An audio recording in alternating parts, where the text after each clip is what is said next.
সকলোকে নমস্কাৰ। এই বিশেষ কাৰণৰ ভিডিঅ'টো বনালো। কিছু ঘণ্টা পূৰ্বে সন্মানীয় মুখ্যমন্ত্ৰী ডাঙৰীয়াৰ এটা ষ্টেটমেণ্ট পালো গণেশগুৰিৰ ফ্লাইঅভাৰ ছবিখনক লৈ পেলাই। তাত কিছুমান কথা মই ক'ব বিচাৰিছো, তেওঁ চাগে ভুল বুজি আছে। যেনেকে ছবিখন জুবিনদাৰ দৰে হৈছে নে নাই, আৰু মই SFI নেকি, এনেকুৱা ধৰণৰ কিছুমান কথা ওলাইছে। সেইবোৰ একেবাৰে নহয়। মই আচৰিত হৈ গৈছো যে মই SFI কেনেকে হৈ গলো। ছবিখন সেইদিনা মই গণেশগুৰিৰ কি কয় শিৱসাগৰৰ পৰা মই আহি আছিলো, তাত মোৰ কাম চলি আছিলে। আহি যোৰহাটত থাকিলোহি। যোৰহাটত থাকি পেলাই গম পালো যে ছবিখন কোনোবাই মোহাৰি পেলালে। তো সেইদিনাখন সিদ্ধান্ত ললো যে নাই, ছবিখন গৈ পিছদিনাখন আঁকিমগে, কাৰণ জুবিনদাৰ ছবিখন এনেকে মোহাৰি পেলোৱাটো আমি কোনেও নিবিচাৰো। কোনেও সেই কথাটোক লৈ পেলাই কোনো সমৰ্থন দিয়া নাই, মই নিজেও দিয়া নাই। তো সেইদিনাখন ডিচাইড কৰিলো যে 4টা বজাত গৈ ছবিখন আঁকিমগে। খুব তেনেই সাধাৰণ কথা এটা আছিলে আচলতে। মোহাৰি দিয়া ছবিখন পুনৰ আঁকিম, একদম সাধাৰণ কথা। কিন্তু সেই সাধাৰণ কথাটোক নি পেলাই কিখন যে কৰি দিয়া হ'ল, মই আচৰিত হৈছো। 50,000 মানুহৰ চাকৰি খালো বুলি কৈছে, মোৰ কাৰণে জাপানৰ প্ৰধানমন্ত্ৰী নাহিলে বুলি কৈছে ছবিখনৰ কাৰণে, আৰু কত কি কথা ওলাইছে। এচাম মানুহে ইমান উঠি পৰি লাগিছে মোক বদনাম কৰিবৰ কাৰণে, মোক উপলুঙা কৰিবৰ কাৰণে। যথেষ্ট দুখ পাইছো মই এইবিলাক কথাত। আৰু অসমৰ দৰে ঠাইত, যিখন ঠাইত শিল্পক ইমান শ্ৰদ্ধা কৰে, ইমান মৰম দিয়ে, তেনে এখন ঠাইত আজি হঠাৎ এচাম মানুহে এই ধৰণৰ কথা কৈ উপলুঙা কৰাটো এইটো অতিকৈ দুৰ্ভাগ্যজনক। আমি অসমৰ মানুহে শিল্পক ভাল পায়, শিল্পীক ভাল পায় কাৰণে আজি জুবিনদাৰ দৰে, বিষ্ণু ৰাভাৰ দৰে, ভূপেন হাজৰিকাৰ দৰে ইমান মহান শিল্পী আমি পাইছো। তো মই তেনেই সাধাৰণ ল'ৰা, ছবি আঁকি ভাল পাওঁ, ছবি আঁকি ঘূৰি ফুৰো। আৰু সেইদিনাখন যথেষ্ট ক্ৰাউড হৈছিলে। ক্ৰাউড হোৱাৰ কাৰণে, বেছি ভিৰ হোৱাৰ কাৰণে মই খুব বেছি 1 ঘণ্টা বা তাতকে অলপ বেছি সময় তাত মই থাকিব পাৰিলো ছবিখন আঁকি থাকোতে। তেতিয়া ফেন ক্লাবৰ ল'ৰাকেইটাই মোক লৈ গুচি গ'ল, বোলে নাই মাৰ্চেল, ক্ৰাউডটো বেছি হৈ যাব, পৰিৱেশটো বেয়া হ'ব, তুমি আঁতৰি দিয়া। তো সেইকাৰণে মই গুচি গ'লো, ছবিখন সম্পূৰ্ণ কৰিব নাপালো। একদম খুব সাধাৰণ কথা আছিলে।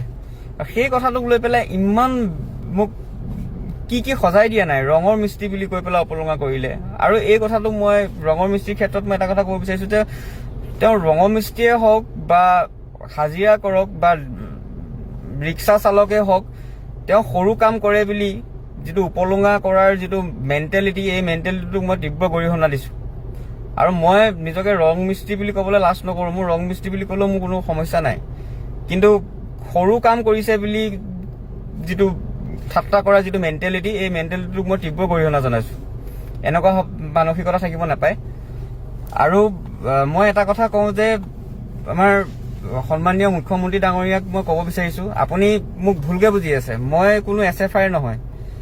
মই না আগতে কেতিয়াবা SFI আছিলো, না এতিয়া হয়, না আগলৈ হ'ম। মই কোনো SFI নহয়। মই একদম মুক্ত মনৰ মানুহ, স্বাধীন চেতিয়া মানুহ, এনেকেই থাকি ভাল পাওঁ। আৰু আপুনি চাগে চে গুয়েভাৰাৰ টুপিটো পিন্ধাৰ কাৰণে SFI বুলি চাগে ভাবিছে। মই চে গুয়েভাৰাক ভাল পাওঁ কাৰণে এই টুপিটো পিন্ধিছো। আৰু তেখেতক ভাল পোৱা বিভিন্ন কাৰণ আছে। তেখেতক মই প্ৰথম ভাল পাওঁ যে তেখেত এজন সাংঘাতিক প্ৰেমিক আছিলে। তেখেত যদি প্ৰেমিক নহলহেঁতেন, তেখেতে চাগে সেই সাধাৰণ মানুহৰ কাৰণে ইমান ডাঙৰ এখন সংগ্ৰাম নকৰিলেহেঁতেন। তো সেই প্ৰেমৰ প্ৰতীক হিচাপে মই এই টুপিটো সদায় পিন্ধো, আৰু সেই ধৰণে সদায় পিন্ধিম। আৰু এই ক্ষেত্ৰত আপুনি মোক আকৌ এবাৰ কৈছো, আপুনি মোক ভুলকে বুজিছে। মই কোনো SFI নহয়, কোনো সংগঠনৰে মানুহ মই নহয়। আৰু আজিলৈকে কোনো দল সংগঠনক মই কেতিয়াও অপেনলি ছাপোৰ্ট কৰা নাই। আৰু এটা কথা কওঁ, সেইদিনাখন প্ৰটেষ্টত বিভিন্ন মানুহ আহিছে। সেইদিনাখন কোনোবা বেলেগ ক'ৰ দল সংগঠনৰ মানুহ আহি ওলাইছেহি, মই সেইবোৰ নাজানো। আৰু কোনোবা আহিব পাৰে, সেইটো ইমানো ডাঙৰ কথা বুলিও মই নাভাবো।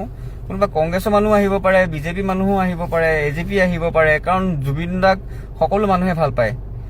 তো আহিব পাৰে। এতিয়া আৰু সেইটোক লৈ পেলাই আপোনালোকে মোক জাজ নকৰিব। মোৰ তাৰ লগত কোনো সম্পৰ্ক নাই। মই সেইদিনাখন এটা ভিডিঅ' দিছো, এটা মেছেজ দিছো যে ছবিখন পুনৰ আঁকিম, আপোনালোকে সহায় কৰক। আৰু সেইখন সময়ত ইমান যে মানুহ আহিব মই ভাবিয়ে পোৱা নাছিলো। কথাটো আকৌ এবাৰ কৈছো, খুব তেনেই সাধাৰণ কথা আছিলে আৰু কথাটো ইমান বেছি দীঘলীয়া আপোনালোকে যাতে নকৰে মই তাকে অনুৰোধ কৰিছো। জুবিনদাৰ ছবি আমাক শান্তি আঁকিব দিয়ক। আমি কেতিয়াও বেয়া ইম্পেক্ট পেলাব চেষ্টা কৰা নাই। জুবিনদাই যি ভাল পাইছিলে, জুবিনদাই যি আদৰ্শৰ কথা কৈছিলে, আমি সেই ধৰণে সেই আদৰ্শ, সেই চিন্তাধাৰাক বুকুত লৈ পেলাই আমি এখন ধুনীয়া জুবিনদাৰ মৰমৰ অসম গঢ়াৰ আমি সপোন দেখিছো। তেওঁৰ সপোন আমি সেই ধৰণে আমি পূৰণ কৰিম, সেই বুলি মই বিশ্বাস কৰো। আৰু ইয়াত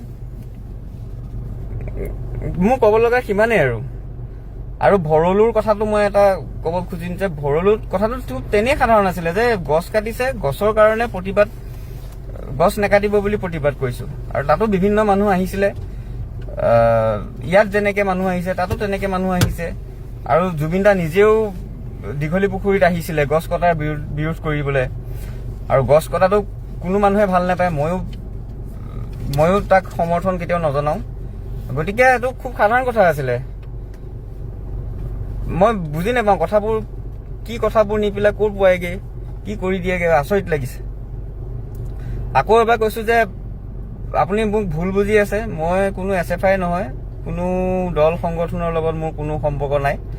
আৰু মই সকলোকে এটা কথা কওঁ, মই সকলোকে মানুহ হিচাপে চাওঁ। মই কাকো কেতিয়াও সি বিজেপি, সি কংগ্ৰেছ বা সি কোনোবা বেলেগ দল, কোনোবা সংগঠন, সেই ধৰণৰ টেগ লৈ পেলাই মই কাকো নাচাওঁ।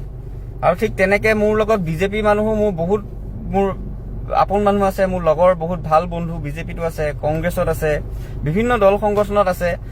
আৰু এতিয়া মই সিহঁতৰ লগততো আৰু কথা নপতাকে থাকিব নোৱাৰো। গতিকে মোক সেই ধৰণে জাজ নকৰিব মই অনুৰোধ জনাইছো। মই একদম স্বাধীন চেতিয়া মানুহ, মই এই ধৰণে ছবি আঁকি আছো, এই ধৰণে ছবি আঁকি যাম। আৰু শেষত ক'ব লগা সিমানেই।